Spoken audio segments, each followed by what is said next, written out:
Peace, love, and happy ascension to the cosmic crew. You already know what to do. It's your boy, Tweakosis, back with that drop, Third Eye Awakening, right? So let's get straight into this topic. Today's video, we're going to be talking about fallen angels and how they use their light magic against you, right? So basically, what is light magic? If you watched my previous videos, you will understand that darkness is the truth that cannot be manipulated. But light is an essence that can be manipulated. It can cause illusions, because illumination creates illusions, which can ultimately cause deception and manipulation. And this is what the devil does, because the devil, Lucifer, is the bearer of light and the master of deception. Okay? Now, everybody knows that the devil was not always the devil. The devil was actually God's most beautiful angel at one point, right? He had good influence with music and everything. And pretty much what I'm going to tell you is, when you go within, you go into the darkness of truth. Nobody can manipulate that unless you give them the power through the light, right? And this is how the devil uses light to deceive you. And pretty much the devil is like the archetype or the prototype of fallen angels in general, because a fallen angel is something that has that high rank of connection with God and uses the knowledge of God for malicious intent. So, for example, just so you guys can understand what I'm saying is, in basics, like my last video, the 7 chakras and the 7 sins, the reason why I want to teach you this is so you can have actual free will into what you're actually doing, right? I'm trying to do the God work, because having this knowledge, I know what could be someone's weakness and what could be someone's strength, right? And it's like using your word. You can use your word to dominate somebody or to lift them up, okay? You can have fallen angels around you closer than you could think. Pretty much, it could be anyone who sticks around you and pretty much entertains the lower self, but never gives life into the higher self. You know what I'm saying? And one way that you could spot a fallen angel is if you're willing to do something of a low frequency and they're backing you up behind it, but as soon as you turn around and try to make something good and they kind of downplay it, that's one sign that they are a fallen angel in disguise. Fallen angels, how do I say? They know that if they can comfort you, they can pretty much beat you and you'll be okay with it. It's kind of what's going on today, right? Everything is getting more expensive, right? Inflation is going up. How do I say? Less jobs are being available. A lot more people are becoming unemployed. But the way that they soften the blow is they'll give you video games. They'll give you snacks that's cheap. They'll give you pornography. They'll give you drugs. They'll give you alcohol. They'll give you cigarettes. They'll give you vapes. They'll give you all these different things to pamper the spiritual abuse that they're pulling on you. You feel me? Even when it comes to like the whole idea of escaping, they try to make your life in the real life so unbearable or unpleasant that you escape through different means of light, which could be video games. You could be binge watching TV all day, scrolling TikTok, Instagram, YouTube shorts, all that kind of stuff, right? Pretty much just to keep you quiet and low so that they can continue to tread on you.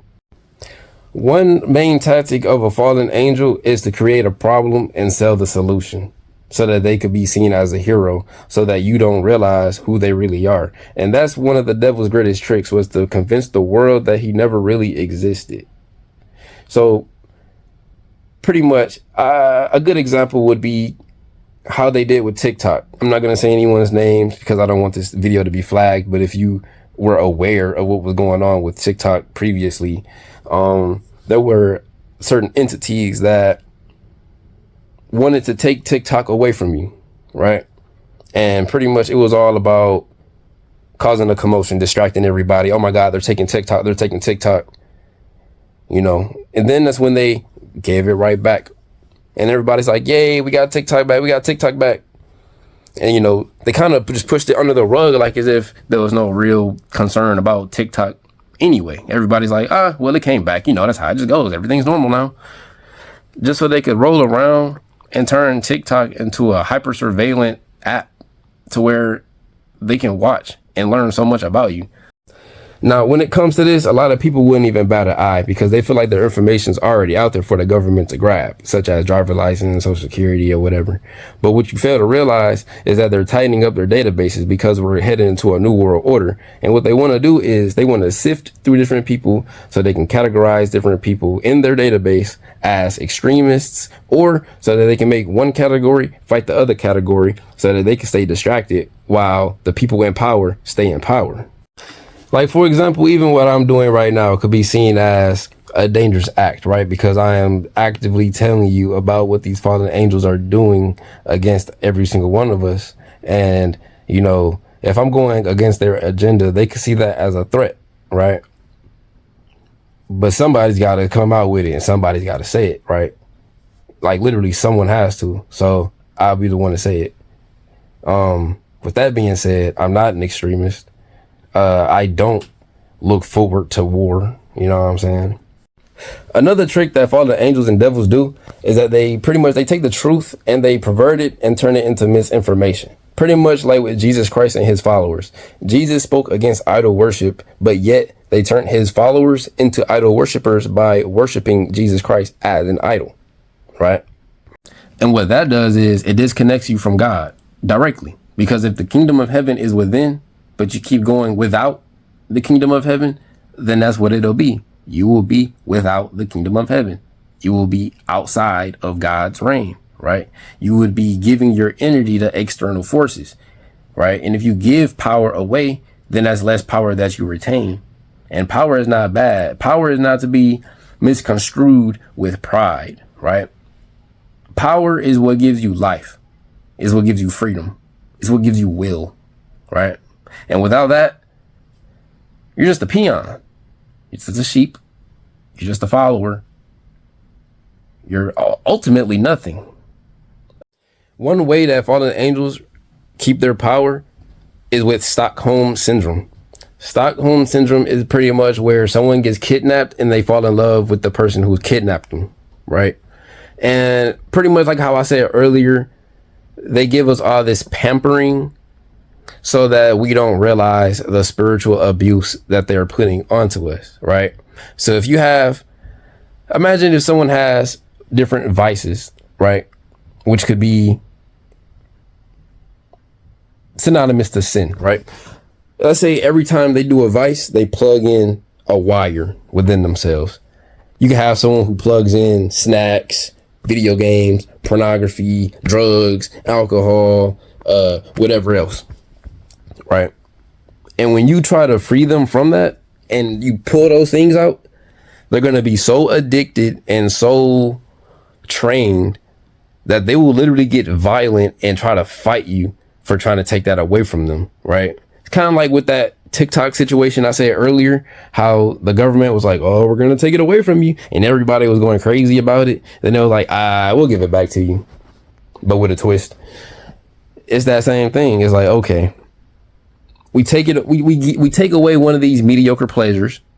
We put you in an uproar because it's like an addiction. If you detach that wire, it's like going cold turkey. You're gonna lash out because you're so used to that old way that you're actually gonna defend that old way, even if it was designed to keep you low, right? And that's literally Stockholm syndrome. Now, with all that's being said in this video, I'm going to kind of round it up here because, you know, I might sprinkle different aspects of this video in other videos to come, but you should understand the premise of what my message is in this video, right? Is that there are fallen angels and they use the knowledge of God against you, right? Because you are God. So if they can use the knowledge of you and God against you, I mean, that's fallen angel tactic 101. That's devil at work. You know what I'm saying? So just so this can be a little more clear, let me just reiterate, right? You have 7 chakras and you have 7 deadly sins. If you don't know about that, go watch my previous video. If you do know about it, it's kind of like this. Someone like me who's aware of these different energies and duality within, like chakra and sin, I could literally try to pinpoint what stimulates your sins the most so that I can keep you as undisciplined and as low as possible so that I can get you to do exactly what I want you to do at my disposal, or at your disposal, or how do I say, just so I can use you and throw you away, right? Like, for example, let's say I know the power of the tongue, right? I know the power of the heart. I know the power of the solar plexus and the sacral chakra and everything else, right? Now, if I know that someone doesn't quite have that third eye awake, and I know that they have certain voids within, I can give them fake fulfillment in these voids so that they could feel like I'm doing them a favor, so that then I can get them to do what I want them to do, which is pretty much how fallen angels have a lot of us under control, right? That's how a lot of people get manipulated in relationships. Gaslight, love bomb, just pure manipulation, right? For example, if I know that sexual things are very, how do I say, if I know that sexual things have a lot of temptation behind it, and I use it to lower somebody's frequency to do something with me just so I can get closer to them, so that I can then manipulate them and lie to them using throat chakra, knowing how powerful the throat is and how you speak to someone, you could literally manipulate someone with that, right? And that's my whole message with this video, is you just got to be aware of this, right? And I'm giving you the knowledge because I'm hoping that you will use it for the good, right? Ultimately, it doesn't matter if you use it for good or evil, because I know that good always wins in the end. Darkness is the truth. Darkness is the beginning and it is the end. And darkness is in alignment with God, because God is truth. It can't be manipulated. Light can be manipulated. Light can be used for good too, but it can be used for bad just as much. So with all that being said, darkness is the truth that gave birth to the light. I am God and the devil, but I am God in the end. Full transparency. I understand duality within. I understand the metaphysics, right? And I'm giving you the word so that you can have the same power, because power is freedom. It is not to be misconstrued with pride. I don't feel like I'm better than anybody. I don't feel like I'm less than anybody. I know that we are all connected ultimately as one source in the end, right? And the reason why I can comfortably say that I am both God and the devil is because I am completely aware of both sides of myself. I know that I have dominancy over the devil within, right? So I can literally say this out loud without feeling taboo, right? Because how do I say? It's like what everybody says, you have to believe when someone tells you who they are. And I'm going to tell you who I am. I am God, but I am also the devil. But ultimately, I am God. And that will be the essence that I live in, God essence. Because I am aware that I was born in the blood of chaos and we're all born sinners. Right? I know the tactics of both sides. But I take it into my soul to do what is right for God. Right? So all that being said, peace, love, and happy ascension to the cosmic crew. You already know what it do. It's your boy, Tweakosis, and I'm out.